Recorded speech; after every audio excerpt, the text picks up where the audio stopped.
웨비나에 오신 분을 환영합니다. 네, 저는 암참코리아 회장 제임스 킴이라고 합니다. 오늘 웨비나를 굉장히 기쁜 마음으로 진행하도록 하겠습니다. 오늘 저희는 중대재해처벌법과 관련된 웨비나를 진행할 텐데요. 특히 이제 신정부와 관련해서 논의해 보도록 하겠습니다. 오늘 그 웨비나를 시작하기 전에 오늘 웨비나 기회를 만들어주신 조선일보에게 감사 인사를 드리고 싶습니다. 네, 그리고 특히 오늘 그 웨비나를 진행을 해주신 최 부장님께서 굉장히 많은 노력을 기울여서 웨비나를 준비하고 계십니다. 그렇기 때문에 다시 한번 감사 인사를 드리고 싶습니다. 네, 그리고 현재 한국 경제 이해 관계자로서 이러한 컨퍼런스를 주최하게 된 것에 대해서 다시 한번 감사드리고 싶습니다. 네, 이러한 플랫폼을 통해서 저희가 전 세계의 지도자들과 함께 굉장히 의미 있는 유익한 시간을 논의할 수 있게 돼서 굉장히 중요하다고 그리고 의미가 깊다고 생각을 하고 있습니다. 저희는 오늘 그리고 외국 그리고 국내 연사분들을 모시고 웨비나를 진행하도록 하겠습니다. 오늘 주제는 제가 말씀드렸다시피 중대재해처벌법입니다. 네, 2022년 1월 27일에 시행을 했습니다. 이것은 업무 현장에서 발생하는 산업재해에 관련된 책임에 관련된 법률입니다. 네, 이것은 산업재해와 관련해서 산업 관계자 그리고 특히 이제 CEO 대표이사들에게 이제 형사적인 책임을 묻는 것입니다. 네, 암참도 네 분의 대통령 후보들을 모시고 관련된 내용들을 논의한 바 있습니다. 특히 저희가 그러한 논의를 가질 때 중대재해법을 굉장히 중요하게 다뤘습니다. 네, 저희가 5월 10일에 신정부 출범을 앞두고 오늘과 같은 웨비나를 개최한 것은 본 중대재해처벌법과 관련해 굉장히 의미 있는 시적절한 기회라고 생각을 하고 있습니다. 우리가 어떻게 관계를 파악할 수 있을지 그리고 새로운 정부에 있어서 이러한 중대재해처벌법이 어떠한 영향을 미칠지 함께 논의해 볼 수 있을 거라 생각하고 있습니다. 네, 오늘 저희와 함께 해주시는 연사분들을 소개해 드리도록 하겠습니다. 제일 먼저 캐드머스 그룹의 숀 맥로린님을 소개하도록 하겠습니다. 이제 국토안보 담당 부문장입니다. 네, 다양한 전략과 관련된 많은 프랙티스를 가지고 계십니다. 네, 특히 이제 국가 관련된 대비 보고서를 많이 하셨습니다. 그리고 연간 대통령과 관련된 이제 보고서를 발행하고 계십니다. 네, 그리고 이제 외교와 관련된 로스쿨을 졸업을 하셨습니다. 그래서 오늘 저희에게 중요한 인사이트를 전해주실 거라 믿고 있습니다. 그리고 저희 오늘 로펌 화우 인앤양의 데이비드 파크 박다윗 변호사님을 모셨습니다. 네, 그리고 이제 포춘 500대 기업과 많은 업무를 진행하신 바 있습니다. 네, 그럼 먼저 오늘 웨비나를 본격적으로 시작해 보도록 하겠습니다. 네, 이러한 배경을 가지고 여러분들의 의견을 묻고 싶습니다. 네, 2022년 1월 27일에 한국 정부가 중대재해법을 시행했습니다. 네, 이것은 이제 사업장에서 불필요한 이제 산업재해가 발생하지 않도록 그것을 방지하기 위한 법률이라고 할 수 있는데요. 네, 실제로 한국은 OECD 21개국 중에서 가장 산업 안전 분야에서 최하위를 기록하고 있습니다. 네, 이렇기 때문에 정부가 많은 관심을 기울이고 있습니다. 하지만 이런 정부의 선의에도 불구하고 국내 재계는 이것에 대해 많은 우려를 표명하고 있는 실정입니다. 네, 두 분께 공동 질문을 드리고 싶습니다. 네, 간략하게 이제 중대재해처벌법에 대해 어떻게 생각을 하시는지 의견을 공유해 주실 수 있을까요? 그리고 이제 한국의 산업재해율이 다른 OECD 국가 회원국들에 비해 높은 이유가 무엇이라고 생각을 하십니까? 네, 박다희 변호사님 먼저 부탁드립니다. 네, 감사합니다. 제가 생각했을 때 한국 경제는 지난 70년간 굉장히 급성장한 경제를 일으켰습니다. 이제 한국 전쟁 이후에 굉장히 빠르게 성장을 했는데요. 네, 한국의 이제 경제는 그렇게 급속도로 성장한 반면 네, 그러한 속도를 산업 현장을 따라가지 못했습니다. 특히 이제 안전 보건에 있어서 말입니다. 네, 특히나 이제 수익을 창출하는 데만 이제 더욱 집중을 했기 때문이죠. 그리고 또 중요한 다른 요인은 네, 그런 근무와 관련해서 네, 특히 이제 안전과 보건에 있어서 이제 개인, 그 근로자 개인이 더 많은 책임을 지고 있는 실정입니다.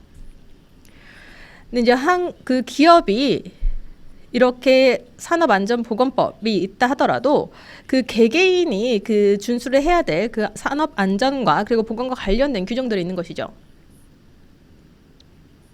네, 이렇기 때문에 큰 영향을 미치지 않았나 생각을 합니다.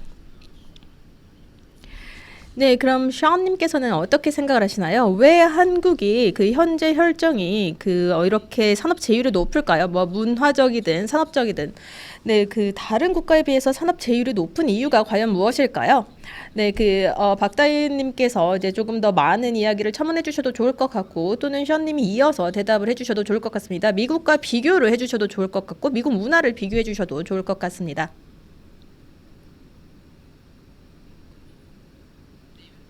그럼 박다희님께서 먼저 이어서 첨언을 좀 해주실까요? 네, 그럼 제가 좀 더 이어서 그 답변을 좀 드리자면 두 가지 주요 이유가 있다라고 생각을 하고 있습니다. 네, 근로 현장이 이제 수익에 집중을 했기 때문이라고 생각을 합니다. 왜냐하면 한국 경제가 이제 급속도로 성장한 경제이기 때문이죠. 그래서 이런 개발 위주의 경제이기 때문에 그렇다고 생각을 합니다. 이런 안전과 보건 측면이 그 속도를 따라서 발전되지 못했다라고 생각을 합니다. 네, 다른 말로 하자면 이런 수익 위주의 성장 같은 경우가 네, 산업 제휴를 가속화시켰다. 네, 산업 재해를 더 많이 일어나게 만들었다라고 답변을 해주셨는데 여러분 샤온님께서는 어떻게 생각하시는지 궁금합니다. 네, 저도 이제 박다희님께서 말씀하신 것에 이제 대부분 이제 동의를 하는 바입니다. 네, 일반적으로 이러한 주제를 생각을 해봤을 때 네, 굉장히 그 복잡한 것들이 다양한 것들이 이제 엮여 있을 수 있는데요. 그 중에 하나의 단일 그 이유 같은 경우는 왜 한국이 이렇게 산업 제휴율, 산업 재해와 관련해서 그 두드러지게 많이 나타나냐? 라고 했을 때 제가 검토를 해봤던 문헌들을 참고해 볼 수 있을 것 같습니다. 그것을 바탕으로 생각을 해봤을 때 한국과 미국의 경험을 좀 비교해 보자면 특히 이런 급성장한 경제를 저희가 간과할 수 없습니다. 한국 같은 경우는 네, 굉장히 주요한 그 동인이 이런 하청에 의지를 하고 있다는 것이 좀 특이점이라고 할 수 있죠. 이거 조금 더 광범위한 문제라고 할 수 있습니다.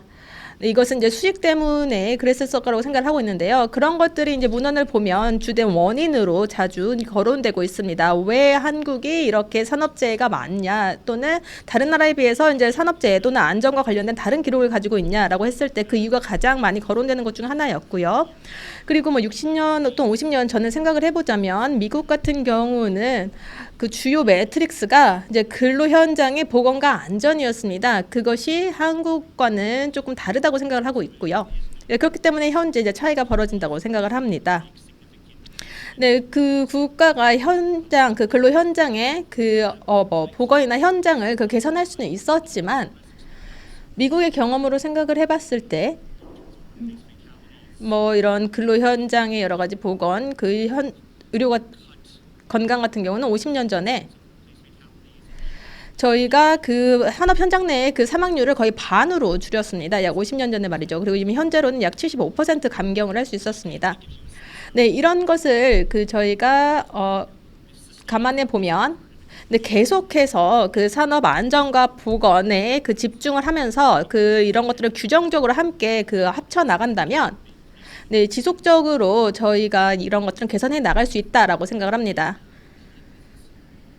네, 한국에 있는 여러 가지 GM 사업들을 생각을 해보면 근로 현장의 안전성이 굉장히 주요 안건 중에 하나였습니다. 특히나 이제 임원진에서부터 근로자들까지 말이죠. 왜냐하면 GM의 임원들은 근로 현장의 안전 그리고 보건을 굉장히 중요하게 생각하고 있었습니다.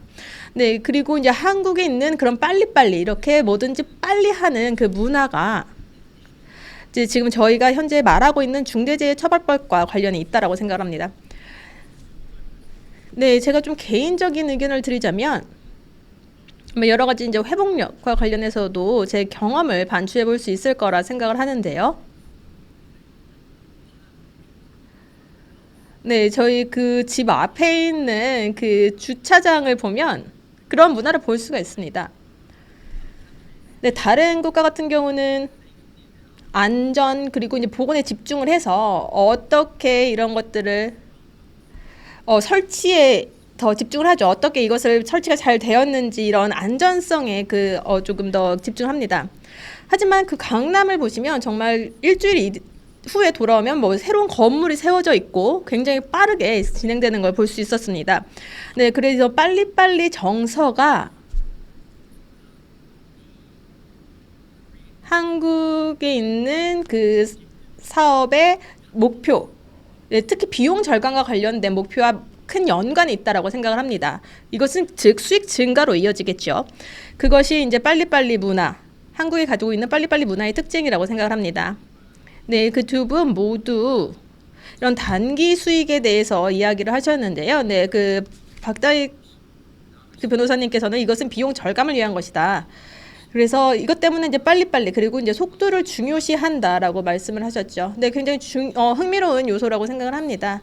하지만 그 한국에 있는 그 CEO들도 이제 다른 관점을 가져야 한다고 생각을 합니다. 그들이 가져야 될 관점이 좋은 체계를 가지고 있어야 되는 것이죠. 그것을 가지고 이제 상호작용을 해야 될 텐데요. 근데 저는 이제 한국이 이렇게 단기 수익에만 집중하는 국가가 되는 걸 원하지 않습니다. 또는 이제 빨리빨리 문화에만 집중을 하는 것도 좋지 않다라고 생각을 하고 있습니다. 그랬을 때 이제 국내 그리고 해외 연사분 모두 그 유사한 관점을 가지고 있다는 게 굉장히 흥미로운 것 같네요. 네. 1월에 저희가 이 그 법률을 새롭게 시행을 했습니다. 그랬을 때 저희가 그 전에 이미 시행을 하고 있었던 산업안전보건법과 어떻게 비교를 할 수가 있을까요? 어떤 차이가 있는지. 중대재해처벌법과 산업안전보건법과의 그 차이가 무엇인지 궁금합니다. 그러면 션님께서 먼저 설명을 해주실 수 있을까요? 뭐 데이비드님께서 준비되셨으면 먼저 답변을 해주셔도 좋습니다. 네, 한국 정부가 반복해서 그 현재 산업안전보건법이 중요한 그 안전보건법이다라고 이야기를 하고 있습니다. 그래서 이런 산업 재해를 예방하는 것이다. 그리고 이제 산업 재해가 일어난 이후에는 이러한 것들을 회복하고 다시 이러한 것이 재발하지 않도록 예방책을 마련하는 것이 중요한 것이다. 그것이 이제 주요 초점이라고 말을 하고 있는데요. 네, 이런 그 인명을 빼앗아가는 이제 산업 재해와 관련된 것이죠. 하지만 이제 중대재해처벌법 같은 경우는 그 특징이 이제 고위 임원들이 그 전에 산업안전보건법에는 그 처벌 대상에 적용이 되지 않았는데 그것을 이제 포함시켰다라는 것이 큰 차이라고 할 수 있습니다. 그랬을 때 현재 산업안전보건법의 그 부족한 부분들을 이제 보완하는 것이라 할 수 있겠죠. 네, 특히나 이런 하청과 관련된 이런 계약직 같은 경우도 이제 제3자 의 근로에도 이제 책임을 져야 한다라는 내용이 이제 사파 중대재해처벌법에 포함이 되었다라고 할 수 있습니다. 그래서 중대재해처벌법은 그 말 그대로 그 처벌의 대상, 그 범위를 넓힌 것입니다. 그래서 이미 그 원계약자의 그 임원들이 또는 이제 경영 책임자들이 그 산업재해에 대한 책임을 지게 되는 것입니다. 중대재해처벌법 같은 경우는 그 훨씬 더 그 엄격한 잣대를 들이댄다라고 할 수 있습니다. 네, 그럼 이어서 제가 질문을 드리도록 하겠습니다. 그렇다면 어떠한 산업재해들이 형사적인 처벌을 받는 것일까요? 뭐 저희가 지금 좀 불분명하게 알고 있는 조금 애매한 부분들을 좀 명확하게 설명해 주실 수 있을까요? 네, 이 법률 같은 경우는 중대재해라는 것을 두 가지 카테고리로 나눕니다. 하나는 이제 중대산업재해고요. 이러한 경우는 뭐 여러 가지 그 사망, 부상 또는 질병 등이라고 할 수 있습니다. 이제 근로 현장에서 일어나는 여러 가지 뭐 원자재 이런 것들로 발생하는 재해들을 말을 하죠. 또는 이제 중대 그 민간 그 재해들이 있습니다. 이러한 것들은 제조 그 설치 또는 설비 디자인으로 인해서 또는 이런 그 대중교통 또는 이제 대중시설들로 인해서 발생하는 재해들이 있습니다. 이렇게 두 가지 서로 다른 중대재해 카테고리를 가지고 있고요. 네, 이런 사파 중대재해처벌법 같은 경우 네, 임원들이 이제 책임을 지게 되는 것인데,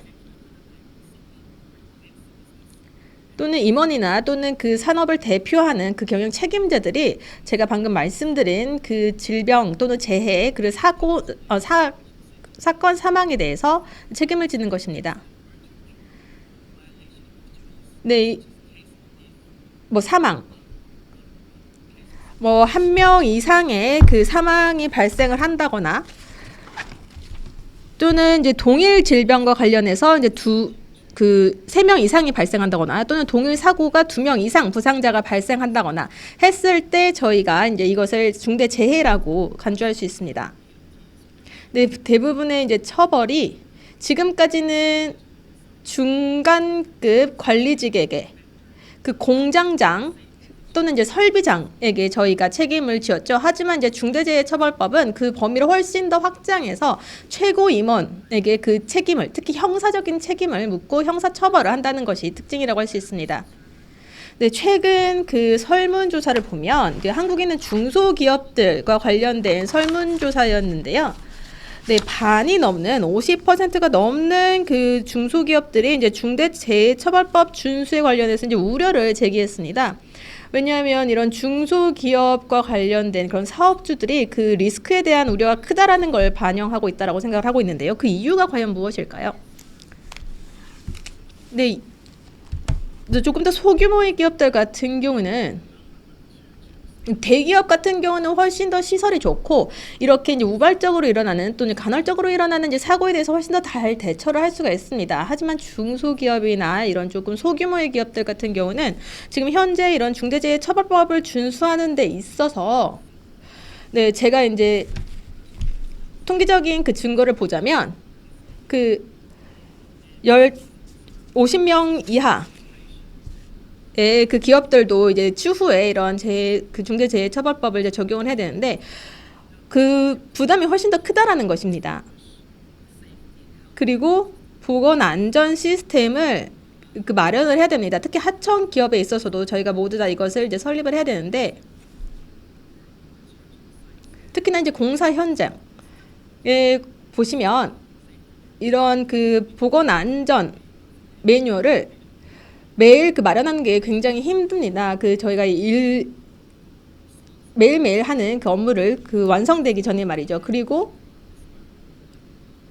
이런 그 법률과 관련된 책임을 어떻게 할 것인가에 관련된 아직 그 공감대가 형성이 되지 않았습니다. 그래서 지금 현재 보면 이 중대재해처벌법 같은 경우는 그 처벌에 조금 더 그 집중을 하고 있기 때문에 이런 그 책임에 대해서 아직 불분명한 그 정의를 내렸다는 그 비판을 받고 있습니다. 그렇기 때문에 더 많은 혼란을 이야기하고 있는 것이 실정이죠. 근데 이런 기업의 그 오너들을 우리가 처벌하는 것이 과연 맞는 것인가, 또는 그 안전과 관련된 매니저를 책임을 묻는 게 맞는 것인가에 관련된 아직 혼란이 있다는 것도 그 비판적인 요소 중에 하나이고요. 이렇기 때문에 그 많은 그 기업들이 혼란을 가지고 있다라고 생각하고 있습니다. 네, 그럼 션님께서는 그 다른 그 국가에 대해서도 조금 소개를 해주시면 좋을 것 같습니다. 미국에서는 지금 말씀드린 이제 사파와 관련해서 어떤 법률들이 있는지, 또는 유사한 그 사고가 발생했을 때 어떻게 대처를 하는지, 방안은 무엇인지 궁금합니다. 한국에는 이제 중대재해처벌법들이 있는데요. 그 미국에도 관련된 규정과 법규가 있다라고 생각하고 있습니다. 그랬을 때 전님께서는 그 한국의 중대재해처벌법에 대해서 어떻게 생각을 하시는지 궁금합니다. 네, 미국의 관점에서 살펴봤을 때 그 한국의 중대재해처벌법 같은 경우 굉장히 특별하다라고 할 수 있습니다. 네, 그 몇 가지 요소에서 그렇다고 생각을 하고 있는데요. 네, 그 모든 그 산업국가 같은 경우가 그 안전보건과 관련해서 다 중요하게 생각을 하고 있는데요. 그럼에도 불구하고 각 국가별로의 특징을 가지고 있다라고 할 수 있습니다. 네, 그 법규를 보면 굉장히 광범위한 그 개인적인 형사 책임을 볼 수가 있습니다. 미국 같은 경우는 이런 형사처벌, 그 뭐 사업주나 매니저 또는 그 관련된 자들에게 뭐 산업재해와 관련해서 형사적 처벌을 묻는 것 또는 책임을 묻는 것이 발생은 하지만 굉장히 드문 상황입니다. 네, 그 사례를 살펴보면 그런 형사처벌을 할 때 네, 정말 고의적으로 그 보건과 안전에 대한 책임을 간과했을 때 저희가 형사적인 책임을 묻고 처벌을 하게 되는 경우를 생각해 볼 수 있습니다. 이것이 이제 근로 현장과 관련된 그 법률이나 규정이라고 하고요. 네, 그 실제로 이제 시행되는 여부와 관련 없이 이제 이러한 그 벽구를 가지고 있고요. 또는 그 중대 재해와 관련된 이제 가능성이 있으면 그것은 이제 그 수정할 수 있도록 저희가 이제 예방을 조금 더 집중을 하고 있습니다. 그리고 뭐 여러 가지 그 미국 내에서도 여러 가지 뭐 간과한 경우들이 있는데요. 이제 사업주가 개인적으로 이제 형사처벌을 받는 것은 굉장히 그 드물다라고 할 수 있습니다. 그렇기 때문에 그 한국의 중대재해처벌법이 굉장히 특이한 그 법안이라고 할 수가 있고 어느 정도 조금 그 리스크의 가능성이 있다고 생각을 합니다. 특히나 이제 한국에 있는 그 임원들에게 많은 리스크 요소를 증가시킨다라고 생각을 합니다. 네, 두 번째 그 요소 같은 경우는 미국의 관점에서 살펴봤을 때 어느 정도 그 범위, 그 처벌의 범위가 좀 다르지 않나라고 생각을 합니다. 이런 이제 재정적 그 처벌, 네, 개인적인 그 수준에서 이제 그 재정적 처벌과 함께 형사처벌을 동시에 한다라는 것인데요. 네, 이런 그 기업적인 차원에서 저희가 뭐 이제 벌금형 등을 할 수 있을 거라고 생각을 하고 있습니다. 네, 이렇게 그 미국에서는 뭐 이제 기업 개인적인 차원이라기보다는 기업의 차원에서 이제 저희가 처벌을 하고 있는데 그 이러한 그 범위, 그 책임의 범위가 다르다라고 생각을 하고 있습니다. 미국은 네, 굉장히 그 심각한 중대 재해 또는 이제 그 관련된 법규 위반이라 하더라도 네, 기본적으로 그런 법률 내에서는 그 최대 그 벌금이 뭐 25만 달러 또는 이제 50만 달러 정도에 미칩니다. 네, 개인과 이제 그 기업 그 벌금이 그렇고요. 하지만 그 중대재해처벌법을 보면 한국은 훨씬 더 큰 그 벌금형을 내린다는 걸 볼 수 있었습니다. 그래서 미국의 이제 처벌 같은 경우가 어쩌면 너무 낮다라고 생각을 할 수도 있을 것 같은데요. 또는 우리가 그 규모를 생각을 해봤을 때 이제 국제적인 기업들에 있어서 조금 그 다르게 이제 반영이 될 수는 있겠지만요. 하지만 그 제가 방금 말씀드렸던 두 가지 요소가 그 미국 그과 한국이 그 근로 현장의 안전과 보건을 어떻게 다르게 그 법적으로 관리를 하고 처벌하느냐에 대한 차이라고 할 수 있을 것 같습니다. 네, 저희 그 회원 그 기업들과 그 논의를 해본 바 있는데 그 한국 내에서 그 CEO에게 제가 내려지는 그 형사처벌이 굉장히 그 엄격하고 심하다라고 생각을 들었습니다. 네, 다른 국가들은 그렇게 심하지는 않다라고 들었습니다. 네, 그 미국과 같은 경우도 이러한 내용들을 많이 논의한 바 있는데요. 네, 이런 법정과 관련해서도 조금 다르게 그 적용을 하고 있는 것으로 알고 있습니다. 하지만 저희보다는 조금 더 낮게 그 적용을 하는 걸 알 수 있습니다. 네, 지금 저희가 그 최근 그 많은 그 건설회사 등들, 뭐 제조회사들, 여러 가지 산업 재해와 관련된 뉴스들을 많이 보았는데요. 만약에 동일한 재해가 미국에서 발생한다면 어떻게 될까요? 네, 제가 앞서 말씀드린 바와 같이 네, 실제적인 증거가 없다면 뭐 이런 뭐 특정 매니저나 또는 이제 사업주의 이런 그 법률 위반에 관련된 명확한 이제 증거가 없다면 뭐 여러 가지 그 심사 또는 이제 조사 등을 받고 처벌을 받을 수가 있습니다. 하지만 아마 그 벌금 그 미국에 있는 산업안전보건법 하에서 저희가 처벌을 받을 수 있을 것 같습니다. 또는 그 전통적인 이제 근로 현장 그 규정 환경을 어겼다. 뭐 그랬을 때 뭐 주법 또는 이제 지역법과 관련해서 뭐 저희가 그 법정 처벌 또는 이제 여러 가지 그 심사를 진행을 할 수도 있을 것 같습니다. 하지만 제 경험을 봤을 때, 문헌들을 봤을 때 그런 그 정도의 그 처벌이 일어날 수 있다라고 생각하고 있습니다. 하지만 아마도 가장 최고의 그 재정적인 처벌 같은 경우는 그 한국에서 발생한 사건들이 미국에서 일어난다면, 네, 이게 정부 측에서 처벌을 하는 것이 아니라 이제 저 벌금형이 될 것이라고 생각합니다.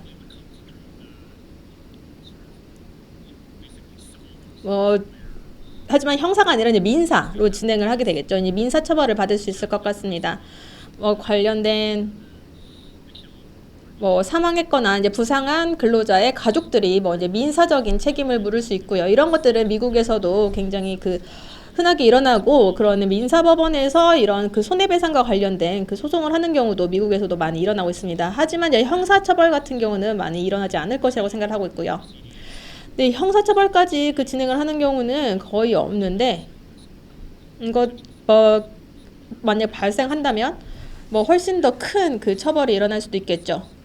네, 하지만 미국에서는 아무래도 민사적인 처벌이 일어날 것이라고 생각을 합니다. 네, 만약에 그 미국 그 기업을 운영하는 그 미국 CEO가 만약에 그 한국에 주둔을 하고 있다면 많은 우려를 하고 있을 것이라고 생각하고 있습니다. 실제로 많은 우려를 하고 있군요. 그랬을 때 특히 이제 제조업 같은 경우가 이제 이곳에 있는 CEO에게 이제 보고를 하지 않습니까? 그 만약에 미국 회사인데 한국에 이제 주둔을 하고 있는 제조 회사 같은 경우는 과연 누가 그 책임을 져야 할지, 이런 모든 그 이해관계자와 관련된 그 난관들이 여전히 존재하고 있습니다. 미국 회사의 CEO 역시 이런 중대재해처벌법을 굉장히 중요하게 생각을 해야 된다고 생각을 하고 있습니다. 그래서 저희 역시도 이런 그 사파 중대재해처벌법과 관련해서 미국 기업들과 많은 논의를 하고 해결책을 찾기 위해 노력하고 있습니다. 네, 이 그 중대재해처벌법 같은 경우는 올해 1월에 상당히 최근에 이제 시행이 되었습니다. 그랬을 때 이 중대재해처벌법 준수를 하기 위해서 기업들이 스스로 이제 준비를 해야 될 그 조치들은 무엇이 있을까요? 이제 그 간략하게 이제 사업주들에게 그 어떻게 준수하는 것이 좋다라고 조언이나 이제 가이던스를 좀 제공해 주신다면 감사하겠습니다. 네, 제가 앞서 말씀드리기도 했지만, 네, 중대재해처벌법 시행 이 여전히 굉장히 모호하게 진행이 되고 있습니다. 근데 기업들과 비즈니스가 이제 준비를 해야 되는데 모호한 부분들이 많습니다. 이랬을 때 중요한 것은 선제적인 조치를 취해야 한다라는 것이죠. 지금 현재 이제 중대재해처벌법에 대해서 선제적인 조치를 취해야 될 것인데, 이 시행령과 관련된 모든 것들을 살펴봐야 될 것입니다. 근데 지금 현재 그 고용노동부에서 관련된 개정안 그리고 시행령과 관련된 내용들을 출시를 하고 있는데, 발표하고 있는데, 이것들에 대해서 잘 준비를 해야 된다고 생각하고 있습니다. 제가 드릴 수 있는 조언 같은 경우는 첫 번째로 이렇게 안전보건과 관련된 인력을 따로 그 할당을 하는 것입니다. 관련된 팀, 전담 팀을 그 구축하는 걸 조언해드리고 싶습니다. 그리고 관련된 조치를 취할 수 있도록 다 준비를 해두셔야 될 것입니다.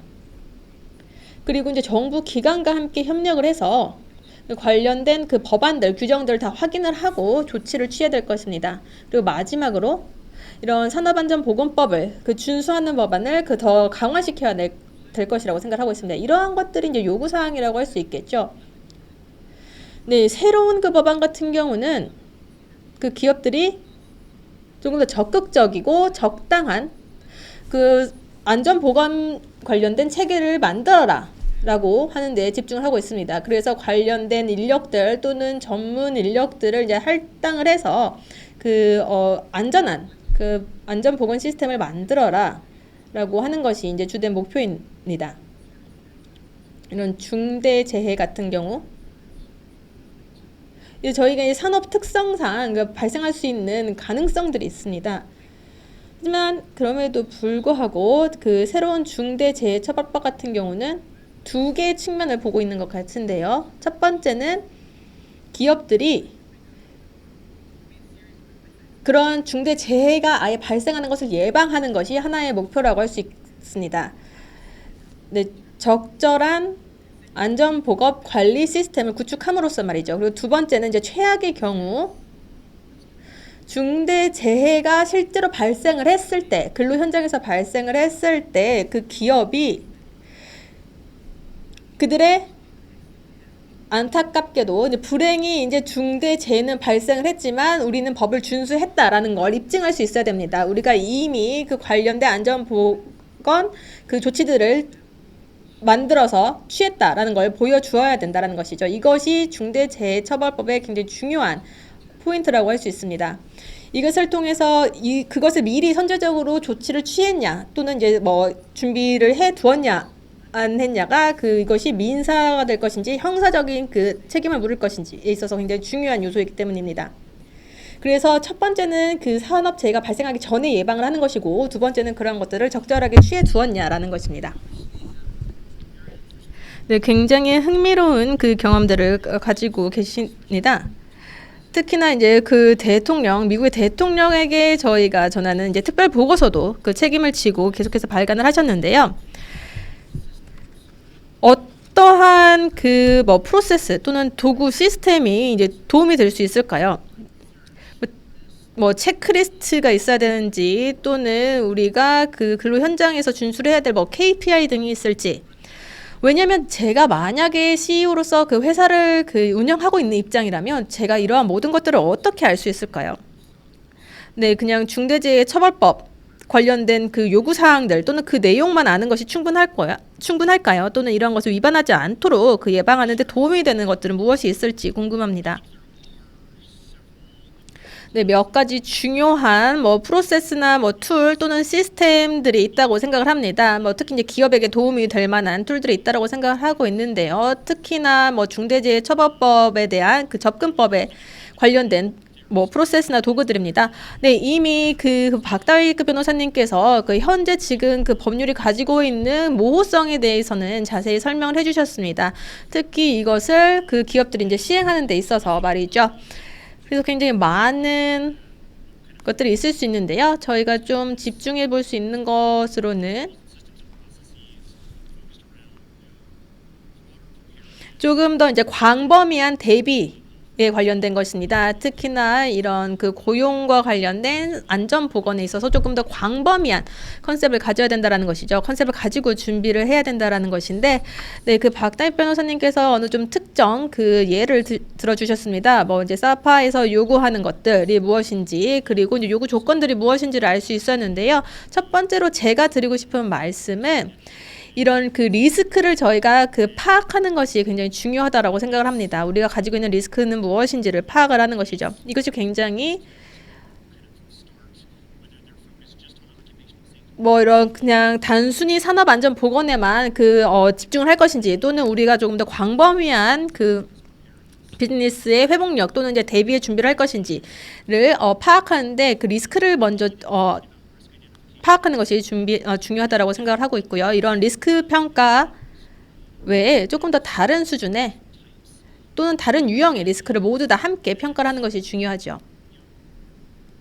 그리고 기업들이 특정 이제 근로 현장 또는 이제 설비에 대해서 이제 그 생각을 해보면서 어떤 리스크 또는 위험 요소가 그 특정 근로 현장 또는 그 시설과 관련이 있는지도 파악을 해야 될 것입니다.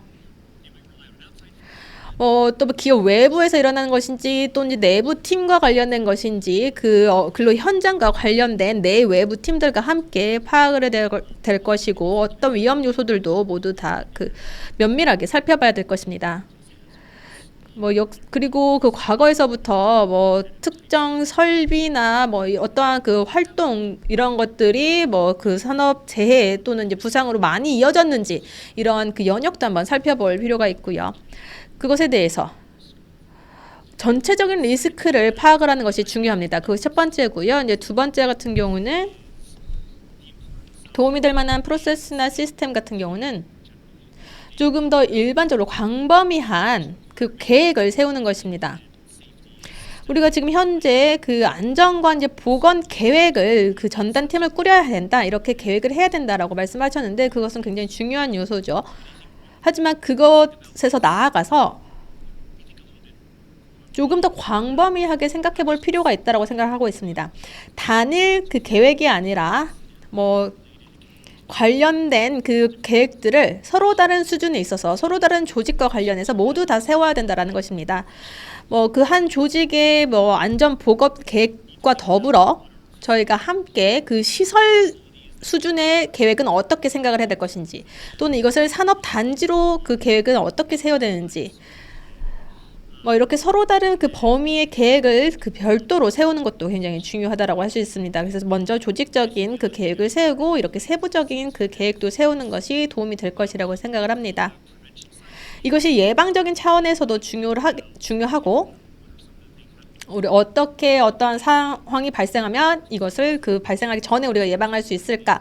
뭐 재해나 이제 사건이 이제 발생하기 전에 어떻게 예방할 수 있을지에 대한 계획을 세우는 것도 중요하고, 이런 예방적인 측면도 중요하지만 실제로 일어났을 때 어떠한 그 대응을 할 것인가적인 측면, 그 재해 이후 발생 이후의 계획도 세우는 것이 굉장히 중요합니다.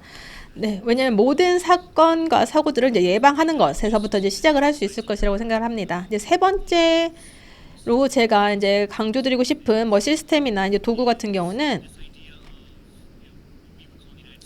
네, 미국에서는 이제 지속적인 개선에 집중을 하고 있다라고 말씀을 드릴 수 있습니다. 그 미국에서 집중하고는 지속적인 개선은 단순히 뭐 체크리스트, 우리가 이것을 뭐 체크리스트를 하나 가지고 우리 리스크 평가 맞췄어 이렇게 생각을 하고 있는 것이 아니라, 이 계획을 세우고 그런 기본적으로 그 현장을 이해를 하고 우리가 가지고 있는 위험도를 이해를 한 이후에 계속해서 지속적인 프로세스를 구축할 수 있어야 한다라는 점도 굉장히 중요합니다.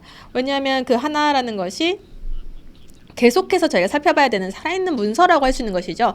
한 번으로 끝나는 것이 아니라 계속해서 개정을 하고 업데이트를 하고 시간에 따라서 이제 그 발전을 해야 됩니다. 뭐 KPI적인 측면에서도 궁극적으로 이제 KPI 같은 경우는 이제 결과라고 할 수 있죠. 우리가 얼마나 많은 사망률이 있었고, 뭐 부상, 뭐 이런 그 사건 사고들이 있었냐에 관련된 이제 결과가 KPI라고 할 수 있는데, 이랬을 때 아웃풋과 이제 프로세스적인 그 측면, 조치들을 잘 살펴봐야 된다라고 생각을 합니다. 뭐 여러 가지 그 계획들, 뭐 숫자들, 여러 가지 그 범위들, 이런 것들이 이제 설립이 되고 저희가 관련된 조치들을 수립한 이후에 실행을 할 것입니다. 그리고 계속해서 개정을 하고 이제 검토를 하고 주기적으로 많은 관련된 활동들을 하겠죠. 하지만 다시 한번 강조를 드리는 것처럼 이 그 중대재해처벌법 또는 관련된 그 법안이 여기에 어떻게 시행될 것인지, 어떤 영향을 미칠 것인지를 살펴보고, 우리가 이미 가지고 있던 위험평가나 관련된 계획 보고서들을 계속해서 개정해 나가면서 위험을 최대한 줄일 수 있도록 노력하는 것이 중요하다고 생각을 합니다. 네, 그 대기업 같은 경우는 이것을 시행할 수 있는 리소스, 그 자원들이 많기 때문에 훨씬 더 잘 시행을 할 수 있을 것 같습니다. 그렇기 때문에 중소기업이 이런 새로운 그 처벌법과 관련해서 우려를 표명하고 있다는 것을 잘 이해하고 있는 바입니다. 왜냐하면 이런 뭐 그 위험 평가나 뭐 계획을 업데이트 하는데 훨씬 더 많은 부담을 가질 테니까요. 네, 이러한 그 기업들이 내부적인 그 뭐 평가를 해야 될 텐데요. 그랬을 때 외부적인 기업들이 이러한 뭐 평가나 뭐 감사 등을 도와줄 수도 있을 것 같습니다. 그랬을 때 만약에 이제 그 외부의 도움을 받는다면 뭐 CPA, 뭐 로펌, 어떤 그 기업들의 도움을 받아서 저희가 이런 시스템이나 뭐 프로세스를 마련할 수 있을까요? 네, 그것이 유일한 방법이라고는 생각을 하지 않지만, 만약에 조금 더 뭐 대기업 같은 경우 또는 대규모의 기업들 같은 경우는 조금 더 이제 복합적으로 그 노출의 가능성이 있습니다. 그래서 이제 외부의 관점을 그 반영을 해서 지금 어떻게 위협적인 위험 요소가 있는지를 파악을 하고, 뭐 그 근로자와 관련된 안전 보건을 어떻게 확보할 것인지 조금 더 광범위하게 그 생각을 해서 그 기업적인 회복력을 준비할 수 있을 것 같습니다. 네, 그랬을 때 제 경험을 비추어 봤을 때, 네, 저희 그 클라이언트를 보시면, 네, 미국과 그 외에 그 많은 그 고객들이 있는데요. 뭐 외부 그 관점을 굉장히 가치 있게 그 중요하게 생각하셨습니다. 뭐 외부 기업들 같은 경우 조금 더 이제 객관적인 그 관점을 가질 수 있으니까요. 그래서 가지고 있는 리스크나 여러 가지 위험 요소에 관련된 노출들을 조금 더 객관적으로, 그리고 또 조금 더 솔직하게 파악할 수 있다라는 것 같습니다.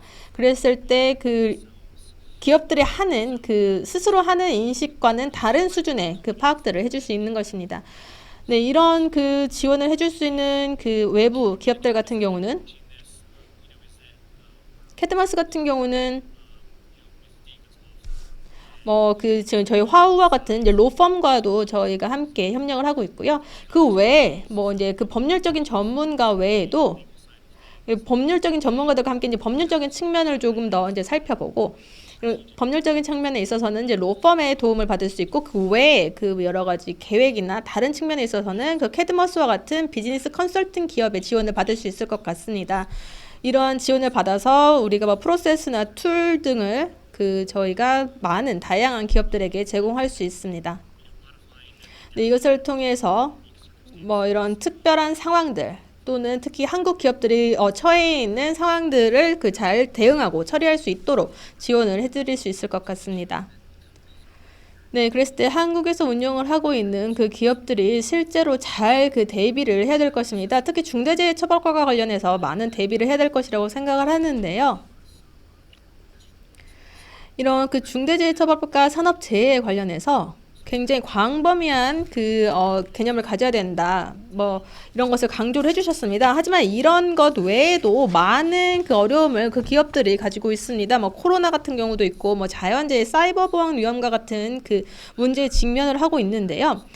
그랬을 때 이런 광범위한 노력 내에서 그 저희 사파 중대재해처벌법 준수를 어떻게 해야 될까요?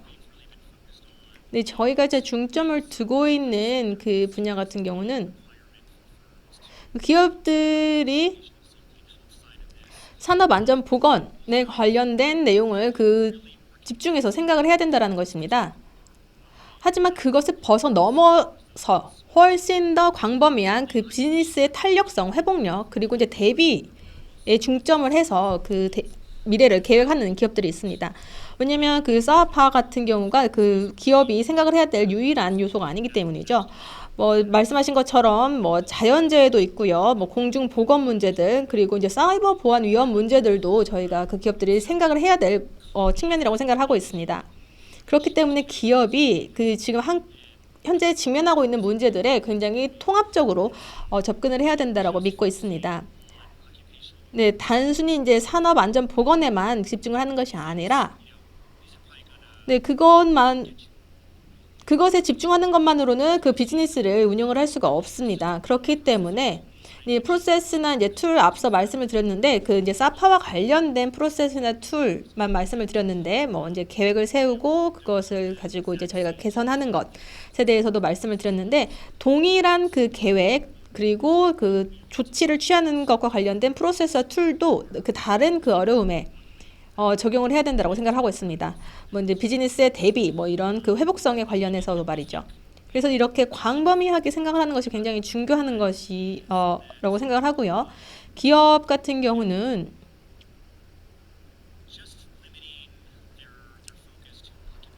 이런 근로자들의 그 산업 재해에 관련된 안전과 보건에만 집중을 하는 것은 굉장히 근시안적이라고 할 수 있습니다. 이런 것은 이제 그 광범위한 대비나 이제 회복력과는 좀 거리가 먼 것이죠. 이런 나중에 뭐 자연재해가 일어날 수도 있겠구나. 이렇게 다른 리스크도 함께 생각하는 것이 굉장히 중요하다라고 할 수 있습니다. 뭐 이런 큰 태풍이나 뭐 여러 가지 홍수들도 겪을 수 있는 위험이 당연히 있으니까요. 또는 이제 사이버 보안, 그 사이버 해킹도 마찬가지입니다. 왜냐하면 그 사이버 보안 위험과 같은 경우도 이제 기업의 정말 물리적인 또는 이제 그 근로 현장의 보건이나 안전에 영향을 미칠 수 있는 가능성이 있기 때문입니다.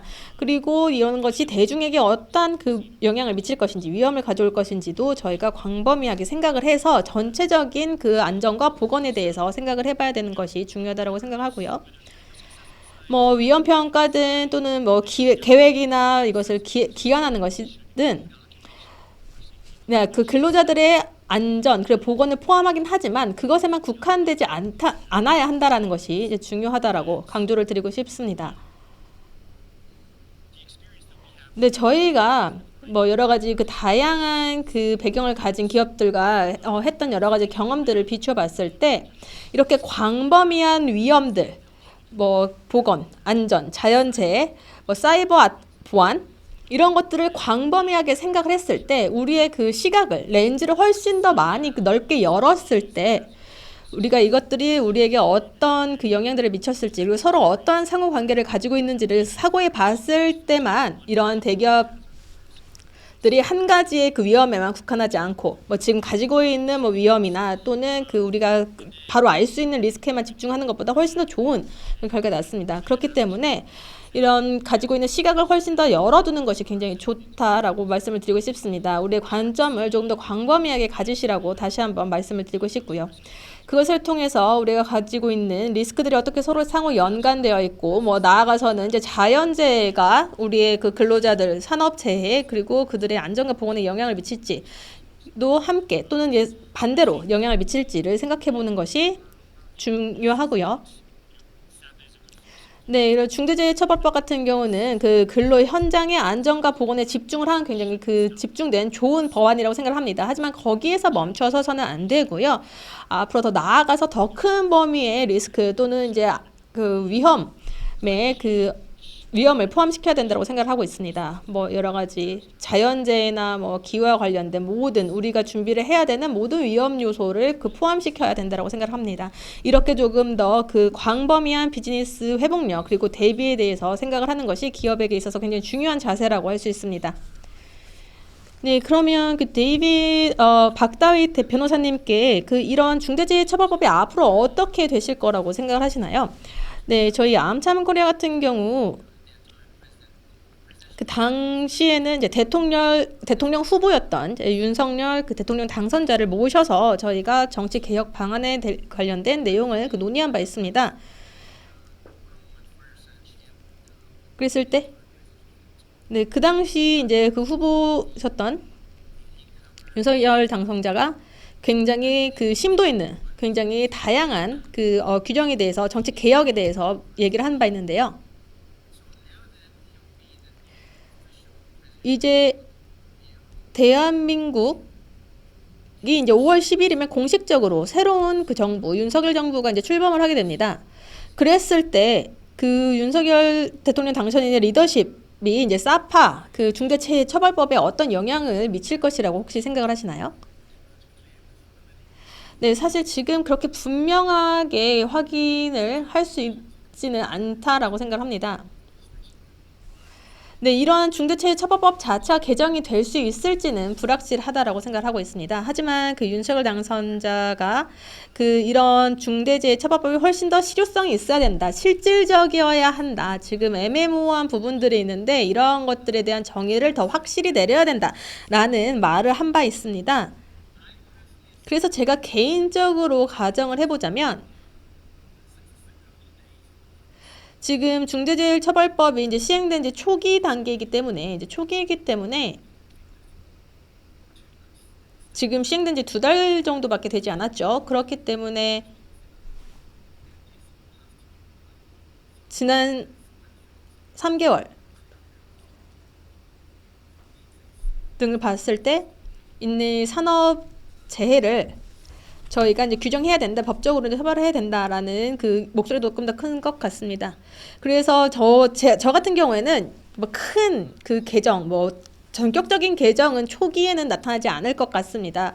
하지만 점진적으로 그 신정부가 이 시행령을 약간씩 바꿔가면서 지금은 그 모호한 부분들을 조금 더 분명하게 정의하면서 조금 더 실효성이 있게 조금 더 실질적으로 만들지 않을까 생각합니다. 지금 그 기업들이 그 요청하고 있는 내용에 대해서 그 조금 더 분명하게 정의를 내려주지 않을까 생각하고 있습니다. 왜냐하면 지금 같은 경우는 그 이 조항 자체가 굉장히 그 불분명한 부분이 많기 때문에 시행령에 대한 그 변경, 수정 등으로 나아가지 않을까 생각합니다. 네, 그랬을 때 어떠한 수정이 일어날 것이라고 생각을 하시나요? 뭐 약간의 수정이라고 말씀을 하셨는데 어떤 것들이 있는지 구체적으로 좀 예를 들어 주실 수 있을까요? 네, 가장 그 뭐 중요한 같은 경우 뭐 책임자가 누구냐, 이 중대재해처벌법에서 그 처벌 대상이 누구냐가 아닐까 생각을 하고 있습니다. 왜냐하면 지금 현재 중대재해처벌법을 보면 굉장히 엄중한 그 형사처벌을 묻겠다라고 되어 있는데 그러면서도 여전히 그럼 그 처벌의 대상이 누군지가 나타나 있지 않습니다. CEO인지 또는 그 관련된 그 관리 감독 디렉터인지 또는 이제 다수의 그 관리자인지 이런 것들이 불분명한 상태인데요. 이것과 관련해서는 조금 더 그 가이던스를 제공해주지 않을까 생각합니다. 그래서 근데 전체 법안에 대한 이 개정은 아니고요. 어느 정도 개정이라기보다는 이제 기업들이 참고할 수 있는 가이던스, 지침을 제공해주지 않을까 생각을 하고 있습니다. 그래서 이 중대재해처벌법을 준수하는 데 있어서 조금 더 분명한 그 지침을 제공해 줄 것이라고 생각을 하고 있습니다. 네, 샤님께서는 이제 그 미국에 계시죠. 그렇기 때문에 그 지금 현재 저희 청중들과 저희들에게 조금 더 그 개방된 자세로 답변해 주실 수 있을 것 같습니다. 중대재해처벌법이 과연 그 효과적인 정책이라고 생각을 하시나요? 특히 이런 산업재해를 낮추는 데 있어서 효과적인 정책일까요? 또는 이제 법률일까요?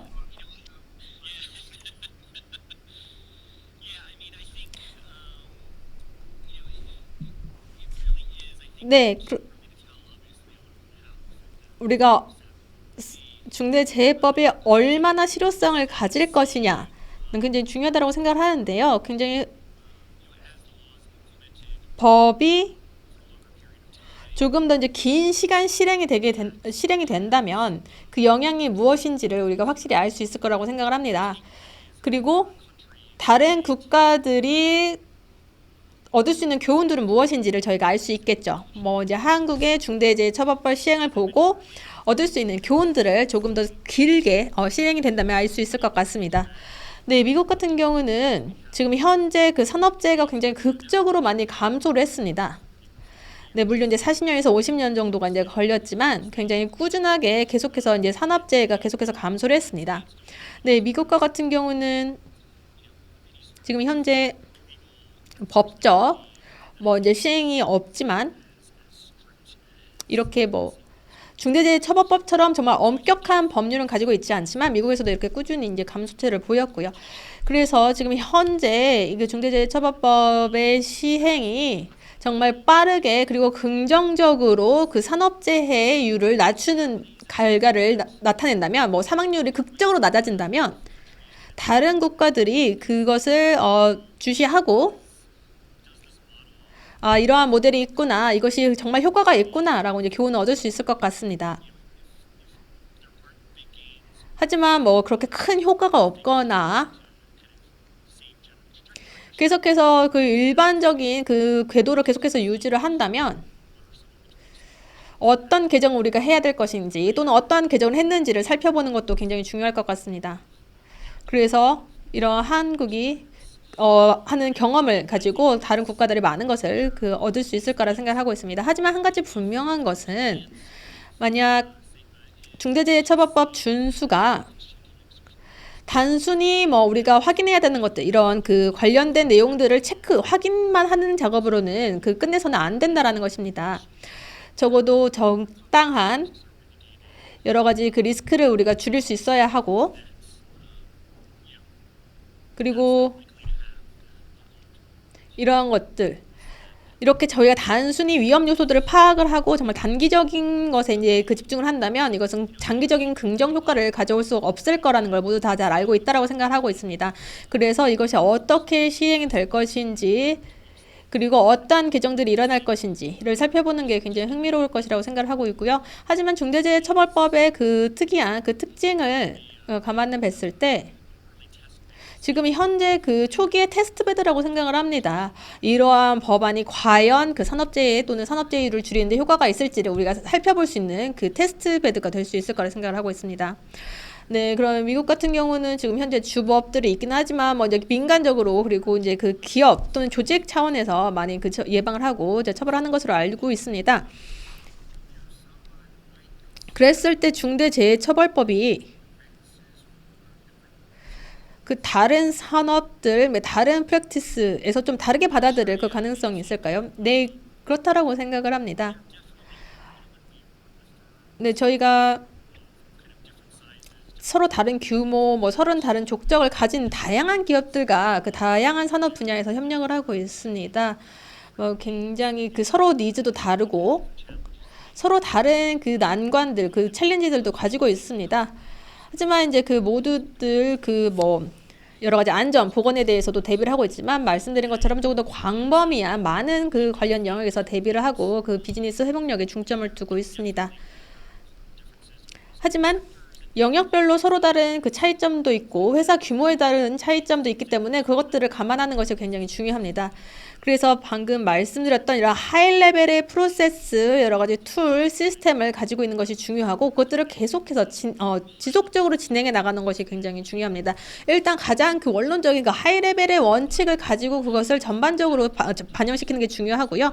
하지만 각각의 영역의 특징에 따라서 우리가 이것을 어떻게 실행할 것인지 이것을 서로 다르게 적용하는 것도 굉장히 중요합니다. 그래서 저희는 많은 기업들과 함께 협력을 해왔는데 뭐 큰 에너지 그 회사랑도 이야기를 해봤죠. 뭐 여러 가지 그 학업 그 연구기관과도 해봤고 이제 교통기관들과도 많은 협력을 해봤는데요. 네, 이랬을 때 서로 다른 그 성격을 가진 기관 또는 기업들과 해봤을 때 이들 모두 리스크를 어떻게 생각하는지, 리스크 평가는 어떻게 하는지, 그리고 그 기업의 회복력과 대비는 어떻게 하는지 이런 것들을 가지고 있습니다. 하지만 특정 프로세스나 시스템, 툴들을 저희가 그들에게 이제 제공을 해주고 했을 때 그 영역별로 서로 다 다르고 다양하다라는 걸 그 경험상 알 수 있었습니다. 네, 이것도 이제 중대재해처벌법도 마찬가지라고 생각을 합니다. 그렇기 때문에 다시 한번 이제 그 요약해서 드리면 뭐 우리가 조금 더 맞춤형으로 이런 그 중대재해처벌법을 적용을 해야 되냐, 뭐 영역별로 다르게 해야 되냐, 뭐 회사 규모별로 다르게 해야 되냐라고 질문 주셨는데, 네, 그러한 모든 것도 다 저희가 그 흥미롭게 또는 그 중요하게 그 고려해야 될 사항이라고 생각을 합니다. 이런 시행 그 지침서 또는 뭐 이제 그 기업이 자체적으로 그런 것들을 만들든 그런 것들을 이제 준비를 할 때 그 전체적인 전반적인 내용뿐만 아니라 우리만의 뭐 영역 또는 이제 차이점 그리고 이 그 중대재해처벌법이 우리에게 실제적으로 어떤 영향을 미칠 것인지 이런 것들을 서로 다양하게 반영을 하는 것이 중요하다라고 생각을 합니다. 뭐 회사의 그 규모 또는 뭐 니즈 이런 것들이 그 차이점이 있다라고 말씀하셨는데 그랬을 때 서로 다르게 반영을 할 수 있다라고 했지만 그것이 굉장히 어려운 일입니다. 뭐 그 사람의 생명이 뭐 소규모의 기업이든 뭐 대형 기업이든 이런 것들을 어떻게 그 적용을 시킬 것인지 굉장히 그 신중하게 정의를 내리고 구분해야 된다고 생각을 하고 있습니다. 네, 지금 현재 이제 중대재해처벌법 같은 경우는 CEO에게 형사 책임을 물을 수도 있는 법안입니다. 네, 2022년 같은 경우 저희는 그 한국이 그 아시아의 그 본부 국가로 성장할 수 있다라고 믿고 있습니다. 특히 이제 코로나 이후에 말이죠. 그랬을 때 한국 또는 이제 아시아에 있는 그 CEO들이 있을 때 그 아직도 그 한국으로 옮겨오시는 분들이 많습니다. 이제 아시아에서 활동을 하기 위해서 이제 한국을 중점 점으로 생각하는 분들이 있는데 이런 그 중대재해처벌법 같은 경우에 그들의 이제 의지를 꺾을 수가 있겠죠. 그랬을 때 그 아시아의 CEO, 중대재해처벌법이 이제 시행된 이후에 이제 CEO들은 어떻게 그 활동을 해야 될지 또는 어떤 리스크를 가지고 있을지 CEO적인 측면에서 의견을 좀 제시해 주시면 감사하겠습니다. 네, 특히 이제 한국에서 이제 근로를 하고 싶어하는 외국 CEO 분을 말씀하시는 건가요? 네, 맞습니다. 또는 한국 정부에게 조언을 할 수도 있지 않겠습니까? 이런 부분은 개정을 해주십시오. 그래서 그 한국에 더 많은 외국 기업 총수들이 올 수 있도록 이 부분을 개정해 주시면 좋겠습니다. 라고 이제 조언을 할 수도 있을 텐데 그런 것과 관련된 의견을 말씀해 주시면 감사하겠습니다. 네, 중대재해처벌법 같은 경우는 이제 산업 현장에 있는 그 안건과 이제 보건을 개선하기 위한 것이죠. 이것을 위해서 그 기업의 CEO 또는 이제 책임자들은 그 본인의 역할을 다 잘 해야 될 것입니다. 저는 이제 이런 형사처벌이 모든 임원에게 그 집중하고 있다라고는 생각하지 않습니다. 이러한 그 임원들의 형사처벌과 관련된 위험을 좀 줄여 나가면서 실제 그 동시에 안전과 보건을 개선할 수 있는 시스템을 만들어야 된다고 생각을 합니다. 이것과 관련된 체계적인 지원을 해 주어야 될 것이고요.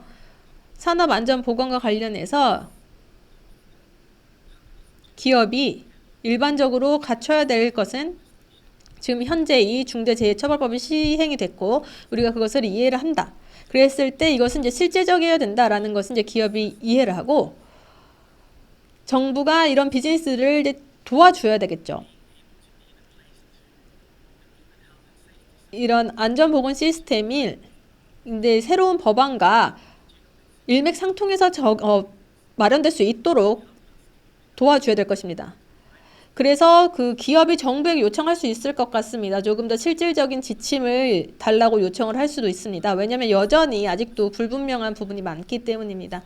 네, 특히나 이제 외국 CEO도 마찬가지라고 생각을 하고 있습니다. 네, 지금 현재로서는 네, 이 신정부가 앞으로 출범된 신정부가 새로운 기준을 또는 이제 분명한 정의를 내려줄 것이라고 생각을 하고 있습니다. 뭐 중대재해처벌법과 관련된 여러 가지 법령, 법규들 또는 실제 그 처벌이 무엇이 될 것인지 네, 지금 국내 기업들 또는 이제 그 현재 한국에 주둔하고 있는 외국 그 CEO들은 어떻게든지 이런 것과 관련해서 분명하게 정의를 내려줄 것이라 기대하고 있습니다. 그래서 외국 그 기업들이 이제 외국 기업의 그 CEO들이 이제 한국에 오는 것을 거부하지 않도록 그 개정안을 주지 않을까 생각을 하고 있습니다. 지금 현재로서는 정부가 앞서 말씀을 드린 것처럼 조금 더 실질적인 가이던스 이런 분명한 그 지침을 줄 것이기 때문에 그 외국 기업의 CEO들 역시도 조금 더 그 여유, 그 이해를 하고 한국에 그 많은 기회를 찾을 수 있지 않을까 생각을 합니다. 네, 션님께서는 어떻게 생각하시나요? 네, 몇 가지 그 아이디어들이 떠오르는데요. 네, 먼저 첫 번째는 이러한 우려 그리고 리스크를 그 저도 동감하는 바입니다. 네, 특히 외국 그 임원들 또는 이제 CEO가 이제 한국에서 그 가지게 될 책임들과 관련된 우려들을 저도 이해를 하는데요. 조금 더 물러서서 한번 생각을 해보면 이런 것들이 이제 근본적으로 굉장히 중요한 활동 아닙니까? 그 기업이 있어서 그 산업 현장에 그 근로자의 안전과 보건을 그 보장하기 위한 굉장히 중요한 활동이라고 생각을 하고 있습니다. 광범위하게는 이제 기업의 회복력 그리고 이제 대비와도 관련이 있는 것들이고요. 그래서 그런 것들을 CEO들이 가장 우선적으로 그 진지하게 생각해야 될 요소라고 생각을 합니다. 이것을 위한 많은 툴도 있고 리소스도 있는 실정이고요. 그래서 어떻게 기업이 조금 더 잘 대비할 수 있도록 또는 이제 중대재해처벌법과 관련한 회복력을 보일 수 있도록 준비할 수 있게 도와주는 이제 시스템과 툴들이 있기 때문에 그런 것들을 활용하는 것도 중요하고요. 네, 이것이 이제 주된 그 관점이고요. 네, 여기까지 그 말씀드리도록 하겠습니다. 네, 감사합니다. 그럼 벌써 이거 웨비나의 그 마무리를 할 시간이라고 생각을 하는데요. 그럼 저희 오늘 웨비나를 그 끝내기 전에 감사 인사를 드리고 싶습니다. 오늘 그 두 분의 패널 분들로부터 그 이 중대재해처벌법과 관련해서 굉장히 많은 것을 배울 수 있었습니다. 그리고 오늘 그 논의를 통해서 우리가 어떻게 개정을 하고 이것을 더 개선시킬 수 있을지에 대한 아이디어를 얻을 수 있을 것 같았습니다. 네, 저희 그 암참에서도 이런 중대재해처벌법과 관련해서 그 저희가 웨비나를 2차례 그 개최한 바 있습니다. 네, 이것이 나중에 이제 기회가 되시면 그 참고해 보시면 그 사파에 대해서 중대재해처벌법에 관련해서 더 많은 것을 배우실 수 있을 것이라고 생각을 합니다. 다시 한번 이렇게 굉장히 유의미한 중요한 웨비나를 그 개최해 주신 조선일보 그리고 아시안 리더십 컨퍼런스 팀께 감사 인사를 드리고 싶습니다. 저희가 매년 굉장히 멋진 ALC 행사를 그 개최하고 계신데요. 다시 한번 감사드리고요. 네, 여러분도 오늘 모시게 돼서 굉장히 기쁘게 생각합니다. 그리고 오늘 저희와 함께 해주신 청중 여러분 감사합니다.